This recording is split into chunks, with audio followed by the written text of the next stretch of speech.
All right, and we are live, everyone. Good Record. time of the day. I'll start the timer. So Recording in progress. we have some time to discuss now interesting thing at which we will focus today. But first, how is everybody doing? How is the month of March proceeding? We'll help start. Excellent. You know, times like these, I remember what a very wise man once said, that it's just another day in paradise. Okay, yeah. He's like not on this call now. But yeah, no, I say the month of March has been flying by. Like so much is happening, and yeah, we just have to keep doing what we're doing, keep doing what we have to do, basically. Yeah. Exactly. Yeah, it's flying by. It's going by fast. We're trying to intensify our processes, in particular those podcast episodes, so that to provide more value for everyone around us. And I should mention that this podcast episode is sponsored by On Top Fitness 401, a great gym organization, gym movement that provided that fabulous t-shirt for me. A very nice t-shirt, yeah. During this podcast, and that supports me that way. So yeah, shout out to On Top Fitness. Check them out on Instagram and other related social networks. Thank you, On Top Fitness. Great. So yeah, so what's the topic for today, as a matter of fact? What do we have in mind? Today, the topic that we have in mind, we want to talk about accountability. Oh, and like a general form, and like we want to touch on a couple specific things on it. And yeah, I think it's gonna go well. Exactly. So yeah, I think it's gonna go well indeed. Yeah. So let's take a look at what accountability is. So yeah, we will be kind of a little bit academic here, and we'll start with the definition. So yeah, I looked it up on actually the wasteland of the internet, and turns out that there are several definitions of accountability. One of them is quite financial, so it's something about doing business, but we are mostly looking to the personal definition of accountability, which is about being accountable with yourself or with a partner. The Google definition. when it comes to the achievement of goals and productivity. So yeah, that's kind of being responsive, I think, and descriptive about your progress, either with yourself or with a partner. So, and you want to do that when you want to make your promises, keep commitments, and achieve the goals. So how can we summarize it? It's like a kind of like check-in procedure. More so like a check-in procedure, but there can't be a check-in procedure without anything that you have to check in. So that makes sense. So basically, like, I guess it all starts out with what you do on a day-to-day basis. So it all goes around your habits and routines. And basically, like, more so having a mindset of doing what you need to do rather than, doing what makes you comfortable, I guess. In a sense, like, yeah, like you want to basically like get things done and get what you need to get done finished, like whether that's with your work life, whether that's with things you do outside of work, like fitness, eating right, living healthy lifestyle, or like your hobbies, your practices, anything really. So accountability is a realm that helps you achieve those goals, right? And then it's a sort of counts. I think, yeah, so one of the definitions was that it provides, so accountability provides the accounts of what you have been doing. So, and then that is possible that way to kind of like measure, I think, what has been going on, analyze it, and make some sort of adjustments for the further achievement of the goals. So yeah, that's what it is about. Yeah, definitely. And we can also look into how a company performs its accounting, because in a way you can relate those aspects of how a corporation manages to even the behaviors of a human. Like at the end of a year or a quarter, a company will look at itself and say, okay, how's the accounting looking like? where are we spending money on? What's our assets and liabilities? Yeah. And then gathering all the data bit by bit, going through each individual account, you create just a huge, not so much huge, but a statement that shows you everything list by list of where a company's assets is going to. And in a way, you can turn that into human behavior. And a really great Nice. example that I enjoyed and like started incorporating in my life would be David Goggins' accountability mirror. And it's just waking up in the morning, having a ritual that you can do every single day. And then ask yourself sometimes those really brutally honest questions. Like, where is my time going? Even if it takes to recording minute by minute what you do per day. Like, for example, waking up in the morning and instead of hitting the gym, I'm just cruising the internet for an hour. And if you record that and write it down and see it in front of you, in a way you have an account. And just like a company looks at itself and say, no, this is a waste of money, you can look back at it and be like, no, this is a waste of time. And it's slowing me down from achieving my fitness goal of hitting the gym before I get to work in the morning. And just that tiny effort itself, sort of like a micro behavior of simply writing down what you do minute by minute, you get to sort of perform a self-audit. And then itself, that's where you're kind of like the accountability accountant. Yeah, so that's a great point. So we kind of think about this from the relatively narrow, let's say, economic perspective, right, or financial perspective, and then we turns out can apply it to a broad range of people's goals, let's say, right? Not necessarily in a company, but it's just about pretty much any person, right? So that's when we apply accountability to broader life, so it can touch upon everyone's lives. So, and then we make accounts of what's happening, right?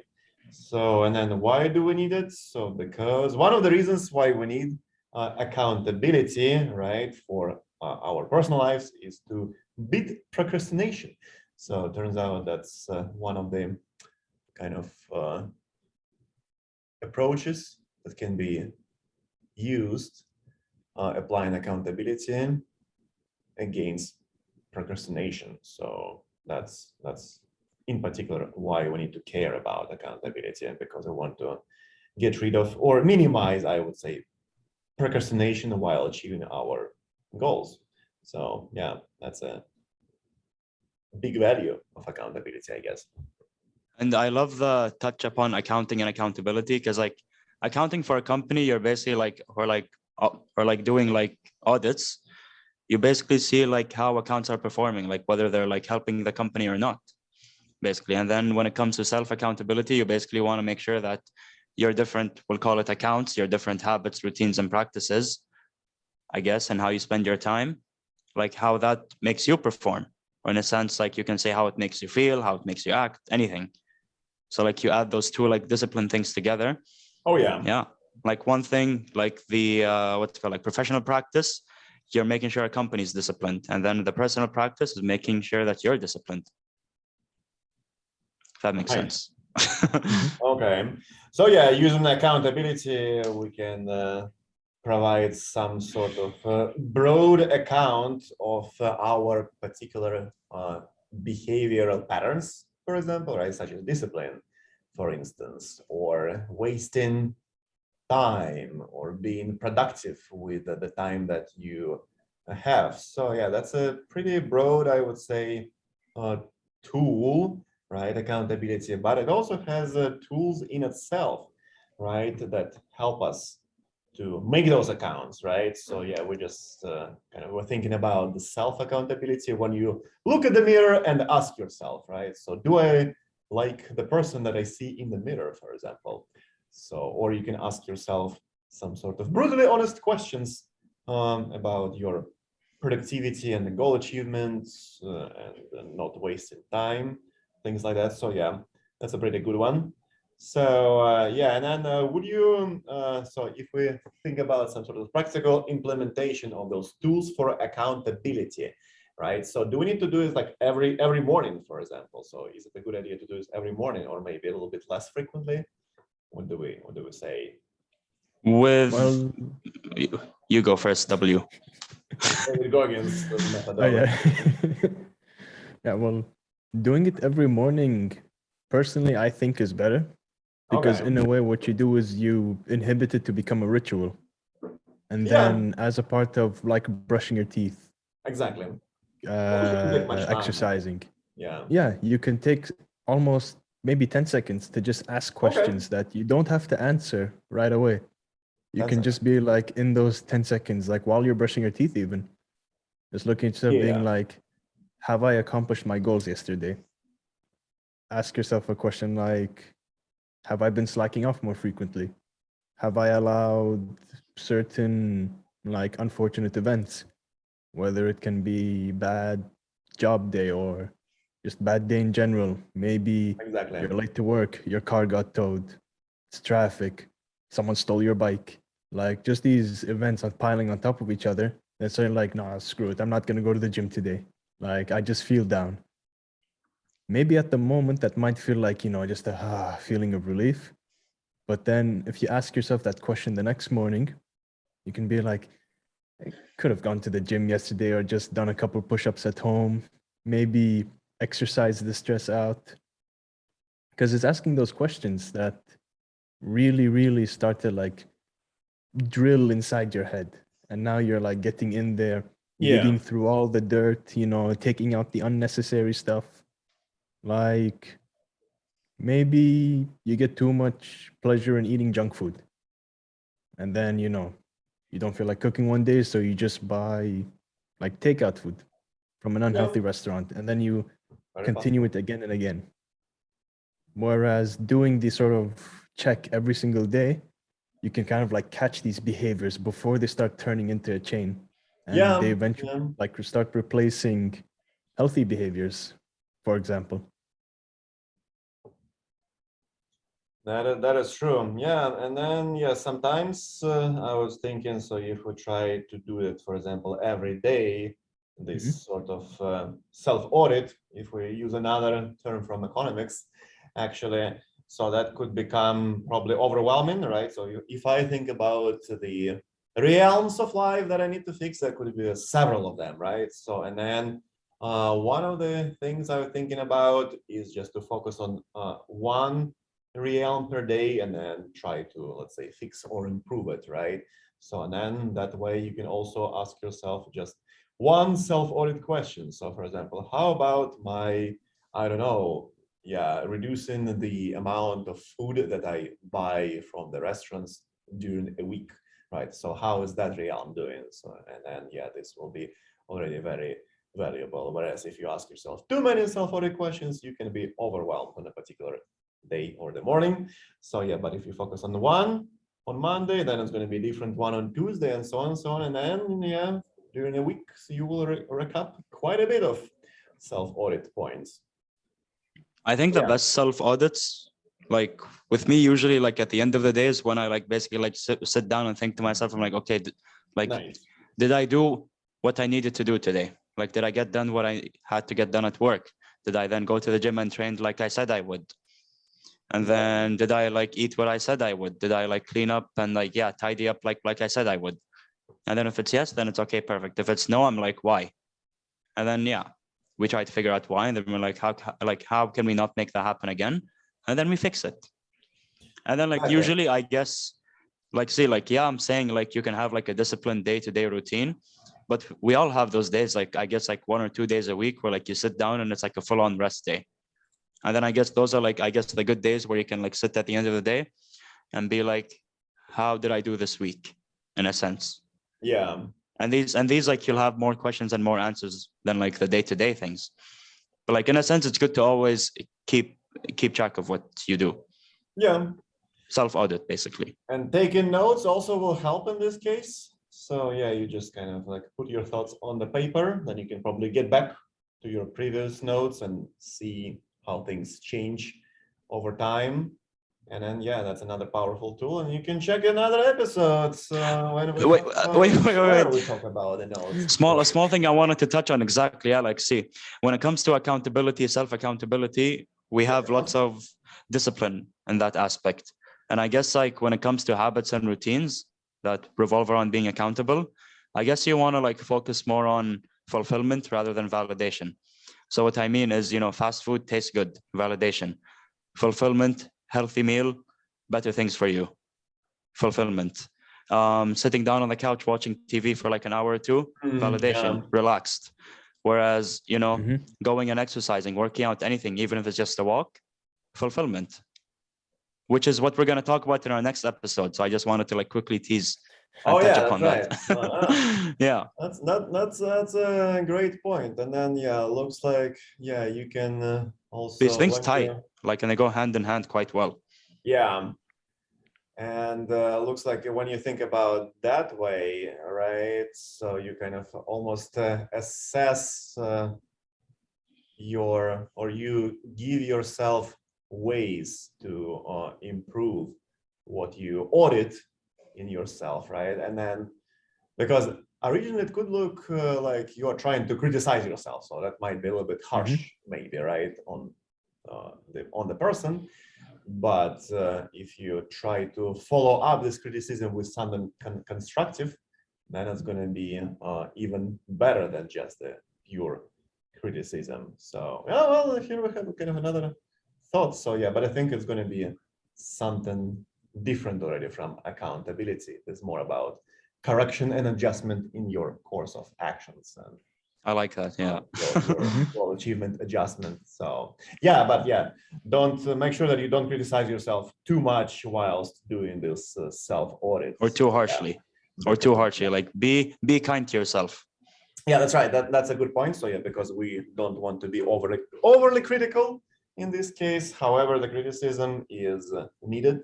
This kind of sober look and an honest questioning of your actions is normally kind of stressful and not the most comfortable experience. But yeah, we can think about some sort of suggestion of improvement based on the criticism, which will make you kind of like feel less, let's say, pressurized by yourself. You guys also brought up really good points earlier.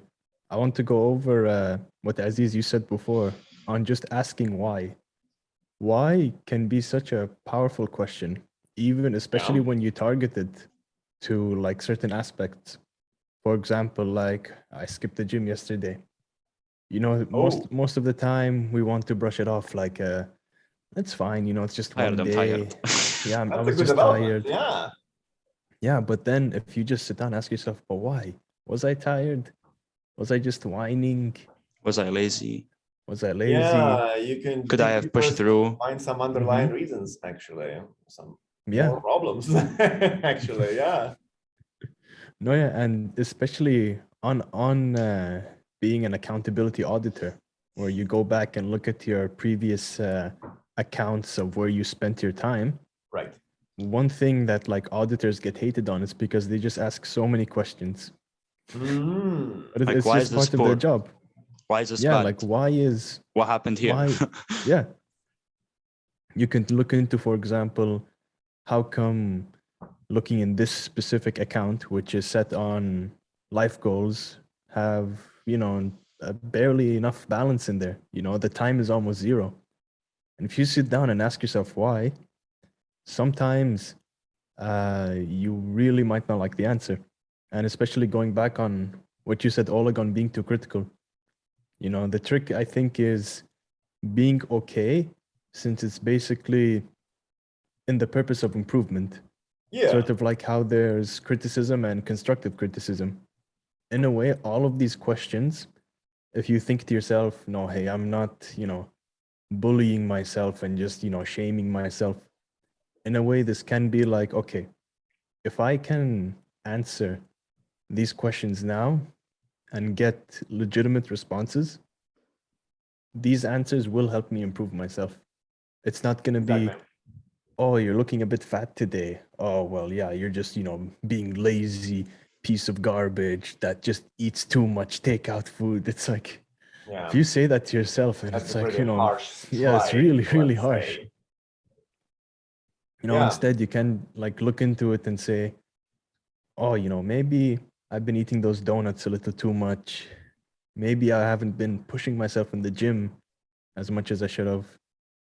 Maybe I haven't been looking around at my surroundings to find, you know, business ideas.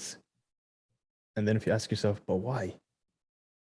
You can be like, okay, have I allowed just the idea of comfort to take over and allow me to move, you know, my valuable asset of time to a different account that's going to give me, like what you said on what we're going to cover next week's episode, Validation versus fulfillment. Yeah. Exactly. Hope. Yeah. Yeah, so yeah, basically, so yeah, another thing, so I was thinking about once you kind of start asking these questions, for example, so why did I eat, let's say, so many donuts this week, right? So I went, for example, to Ellie's, right? And I bought 6 donuts and then I ate them all by myself, right? So that could be like one of the reasons, maybe. So yeah, maybe I just had a very successful week. Okay, that's fine, right? So that Reward passes cheat meal. the criticism with the, let's say, with the flying colors, right? And I get, okay, well, You earned it. hey, You earned right, it, you know? grade, yeah, I earn it. So yeah, that's exactly right. So yeah, And or it's another Ali's case donuts. could be, for example, maybe why did I buy so many shoes this week, right? So and spend so much money. Maybe that's because I'm trying to find happiness in material things, which is not good in general, right? Maybe it is good to some extent, but now I kind of like dig deeper and then, okay, maybe I should kind of like redirect or reconsider my life advancements and then kind of like make myself happier in immaterial things before it's too late. So yeah, in a sense, that kind of, yeah, is harsh at the beginning, right? Let's say, so we're at this level in terms of the positive mood, but then we will get towards the improvement and then we'll be there in terms of the positive mood. So yeah, basically the self-audit leads to the better state of ourselves. And then that's why you should not be scared of the self-auditing and asking yourselves honest questions. Fear is a tool. Right, You know, Oleg? sometimes Yeah, we need that's a rhino right. So running behind according us. to the Batman guy, so he became very, Fear is a tool. very depressed after Use it. Twitter account, according to the memes from the field of Instagrams or from the fields of Instagram. Okay, yeah, that's right. So yeah, fear is a tool. So you can use that fear to actually make yourself better. So Be smart in how you use it, obviously. yeah, that's a particular implementation of that fear, right? So you will go through that, and then you'll find the better, right? Or you will be fearful later on to ask yourself those questions after you, let's say, behave poorly, and this will force you to behave better because you have the fear of asking the hard questions, and then you do better, and then you will ask yourself honest questions, but they will be much less dramatic. So yeah, fear as a tool notion can be thrown in there indeed. So yeah, just use it. Always love those talks, yeah. Straight yourself, straighten, something like that, according to our friends Migos. Okay. I like it. I like it. Migos. Thank you. Thank you. what a way to end it. Wow.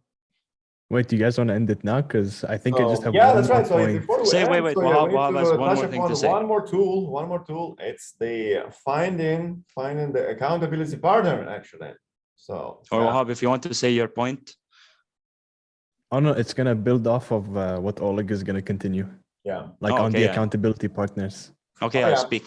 So yeah, Let me that's speak. another tool how to become more accountable. So yeah, we're talking about self-audit, self-questioning, but looks like you can find a friend of yours, right? So in front of whom you will keep yourself accountable. And then with that Keep person, each other accountable.